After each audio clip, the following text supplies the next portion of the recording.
Ora da a croeso. Good morning, everyone, and welcome to our remembrance service to unveil and dedicate this new memorial to the former pupils of the National School in Penarth who fell during the Great War.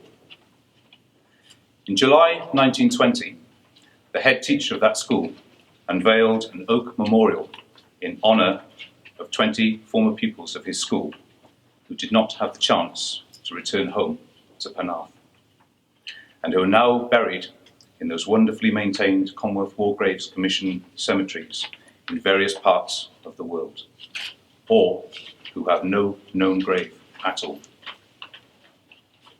When the National School closed and the pupils moved to Cogan School, that original memorial was lost. I'm honoured to be able to follow in that head teacher's footsteps this morning in unveiling a new memorial so that these men are once more remembered. This project has been a long time in the planning, and I should like to thank several people who've made this vision into reality today. Mrs. Hicks, for her tenacious research, wonderful memorial design, and organisational skills. Mr. Parker and Mr. Watts, for their hard work and their flair in bringing that design to fruition. And Ms. Rolford, for the digital memorial, so that the names of these men now circulate in every corridor in this school. I should also like to thank Mr. Hopkin and Mr. Erickson for their contributions today, and Mr. Meller and Mr. Cood for adding such important colour to the event. And finally, to the current pupils of the school who've been chosen today to represent these 20 men. This is a day you will never forget. Thank you to every one of you. Remembrance suggests something important, a significant experience that can be shared. Remembrance is part of our modern British life, our culture, and our heritage. The 11th hour of the 11th day of the 11th month marks the end of the First World War, the Great War, the war that was supposed to end all wars. But there are more than 100,000 war memorials in Great Britain. They take many forms, including cenotaphs, plaques, gardens, and books. Casualties are an inevitable consequence of the horror of war, and receiving the feared official notification from the military authorities was dreaded by everyone at home during those dark days.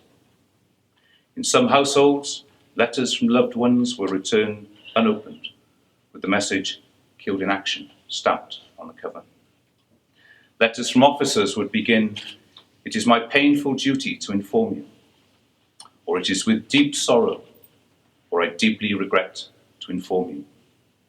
Can you imagine receiving such a letter? Today we gather to remember and honour 20 former pupils of the National School, a predecessor of St. Cyres School, whose loved ones received such letters during the Great War. It's important to every one of us that we never forget the sacrifices that those men made. We'll bow our heads and pray. Let us commemorate and commend to the loving mercy of our Heavenly Father, the Shepherd of souls, the Giver of life everlasting, those who have died in the service of our country and its cause, and all who have lived and died in the service of mankind. Amen. Amen.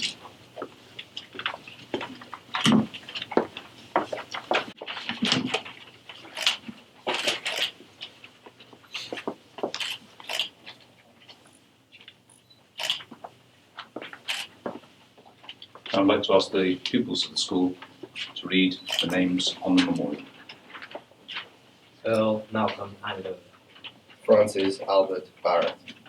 Thomas Norval Bartlett. Daniel Vivian Davis. Edward William Davis. Ernest Francis Denman. Donald Heslop. Rhys John. William Melbourne Lee. George Henry Love. George Victor Morgan. Edwin Thomas Murray. George John Chatterton Jolly. Thomas William Morley. George Smith. Arthur John Thomas. Edward Charles Riley. Harry Douglas White. Frederick Lewis Whittington.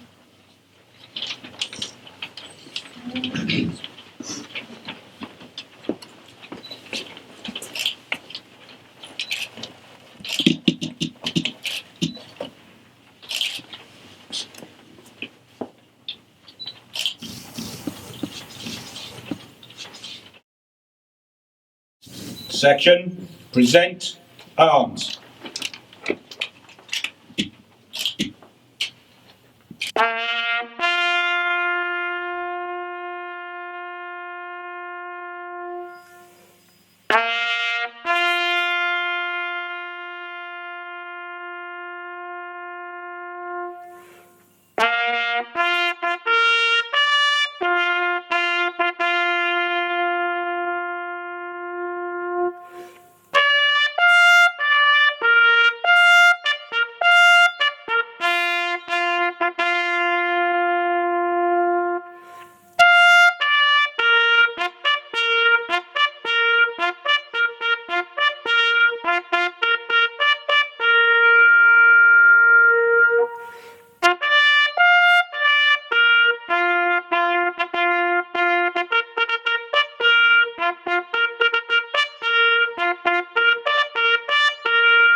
We remember with thanksgiving and sorrow those whose lives in world wars and conflicts past and present have been given and taken away.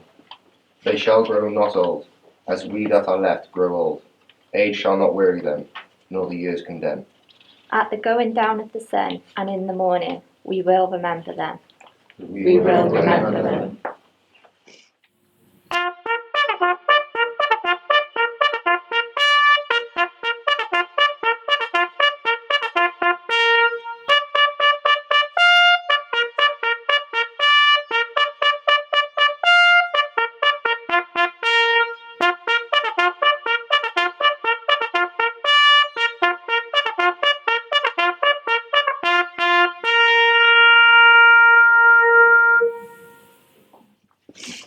We pray for all who in bereavement, disability and pain continue to suffer the consequences of fighting and terror.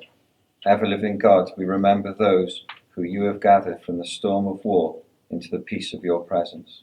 May that same peace calm our fears, bring justice to all people, and establish harmony among the nations. Through Jesus Christ our Lord. Amen. Amen.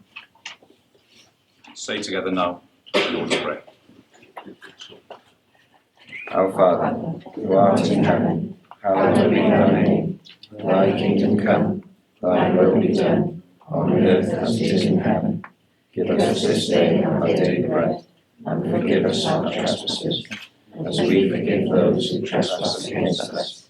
And lead us not into temptation, but deliver us from evil. For thine is the kingdom, the power and the glory, forever and ever. Amen.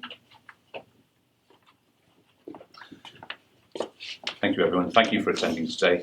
Those of you who wish to stay and now hear a presentation by the two gentlemen here on male and female roles during the First War, you're very welcome to join us in the main hall. Thank you once again. Thank you, guests, for coming too. Thank you to governors. Thanks, everyone.